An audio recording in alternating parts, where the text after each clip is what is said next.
This demo is related to the Voice Responsive Virtual Reality paper, and it's by myself and Professor Nick Collins at Durham University, and I'm at MMU in Manchester. For us, this area of inquiry started in 2019 when I got a fellowship at Durham University, a postdoctoral fellowship, to look into creating a VR interface combining music and image. And we wanted something that would be able to respond to any kind of music and then have graphics that were based on my own work as a visual artist. Nick created a plugin for that, looking at 10 different sound features or 12 different sound features that it can listen to on a live basis. And we then worked on mapping different visuals to these different events. So in the interface, you have three different scenes in which you can always choose four different sound files. These are pre-recorded compositions by myself and Nick Collins, and one is the microphone input. So I'll demonstrate that briefly. So this is the entrance room where people come in and just learn about navigation. Then once they've figured out with some help of me how to navigate, they enter into the first scene. And you can see these balls, they are programmed to move, position, but also the textures are kind of swapped and changed, and the shader is perturbed based on different features in the sound and how these change live. So a user can choose 4 different sound files or the microphone input. Here in this case you hear a pre-recorded sound, and then once they've found the 4-legged sculpture and clicked on it, they can get to the next level. And we're just arriving here in the middle of the next level. And this one has got more of a flock behavior. It starts with this pre-recorded sound file. The flock is again responsive to features in the sound, but also programmed to keep coming back together based on if the volume level is lower. This one was particularly good with microphone input, and we found that people were keen on using that one with microphone input. And then there's a third scene that people can go into, which is using sustained pitch more. So the mist comes in as the pitch is sustained for longer. And again, shapes fall down based on onset detection, and they move position based on different features in the sound.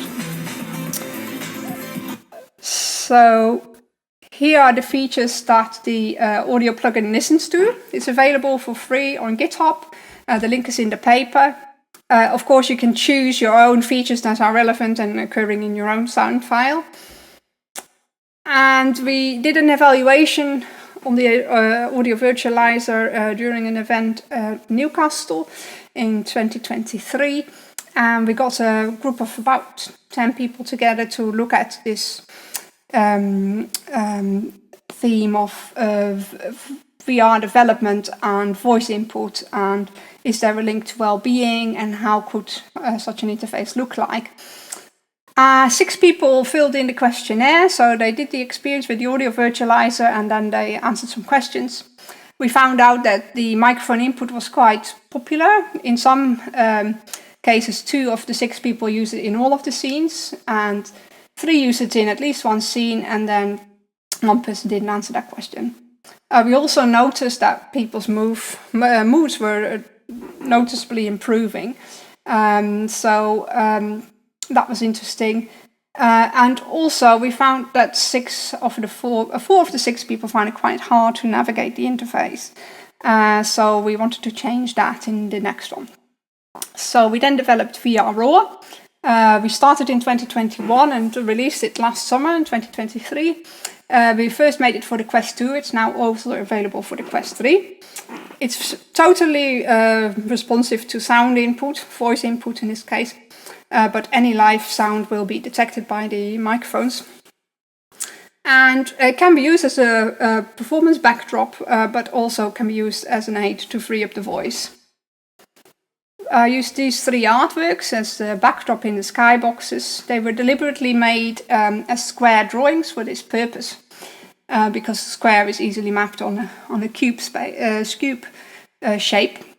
And inside the Unity environment, you can get really up close and explore the drawing in that sense as well. The navigation is with the joystick, but also with the gaze. So it's a combination of moving the joystick left, right, and up and down, and actually the head movement. And the clouds and the shapes, the sort of blobs there, you can see in the distance, they all move position based on sound features. We mostly used spectral centroid, power, sensory dissonance, and pitch detector, because we found that these worked really well with the voice in a live setting. And it encourages people to also make more kind of non-traditional sounds, like experiment with the voice and making shh sounds, and kind of seeing what can be done with the voice that is not singing. And here's some sort of screen grabs within Unity. And here's the mapping table. This is taken from the paper. So all the elements, the trees, the clouds, and the flock are all responsive to sound input. The terrain is not. And they are responsive in slightly different ways. The remapping is possible by pressing the A button. This will change the backdrop in the scene, and also will change the textures on the blobs, and also which audio feature will make it change more. So here's a little demo on YouTube. I'll show you. Straight to VR Raw. This is the VR interface that hardly needs any instructions, but just a few.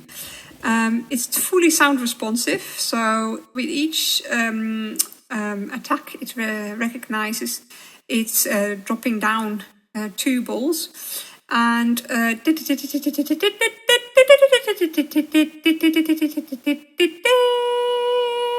making short sounds, you can make them rain down.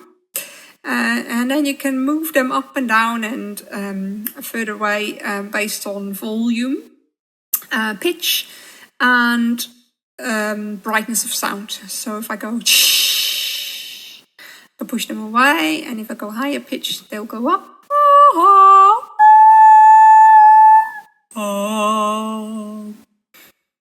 When I start navigating through the landscape, I do that with the joystick, and that starts to generate some trees. And the trees are also responsive to sound. As you can see, they're sort of twittering a bit. And when I go quiet, they will become more still. And the clouds that are zooming past, they are also sound responsive based on different features. If I press the A button, basically changes the skybox, and it changes the mappings in the responsivity of the graphics to the sound.